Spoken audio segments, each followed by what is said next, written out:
Hi and hello, welcome to our channel.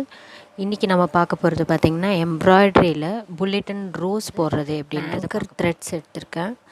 இது பார்த்திங்கன்னா நான் ஏற்கனவே ஒரு ப்ராஜெக்ட்க்கு யூஸ் பண்ணிவிட்டு இதில் மிச்சம் இருந்தது. சரிங்களா, இது வந்து நான் வாங்கினது ஒரு ₹6 போல். நிறைய ஷேட்ஸ் ஆஃப் கலர்ஸ் இருக்குது. எம்ப்ராய்டரி போடுறவங்களுக்கு தெரியும், நான் பிகினர்ஸ்க்காக சொல்கிறேன். அதே மாதிரி இது எம்ப்ராய்டரி நீடில். சாதா நீடில் பார்த்திங்கன்னா இதில் பாதி அளவுக்கு தான் இருக்கும் சூயிங்க்கு. இது வந்து எம்ப்ராய்டரி நீடில். கம்பேரிட்டிவ்ல பார்த்திங்கன்னா நம்ம ஃபிங்கர் சைஸ்க்கு இருக்கும். சரிங்களா, இதுவும் வந்து ஒரு 5 நீடில்ஸ் போல் ஒரு ₹5க்கு வாங்கினேன் நினைக்கிறேன். எல்லாம் பஞ்சாக தான் வாங்கினேன் நான். சரி வாங்க இப்போ புல்லெட் ரோஸ் போடுறது எப்படின்றத பார்க்கலாம்.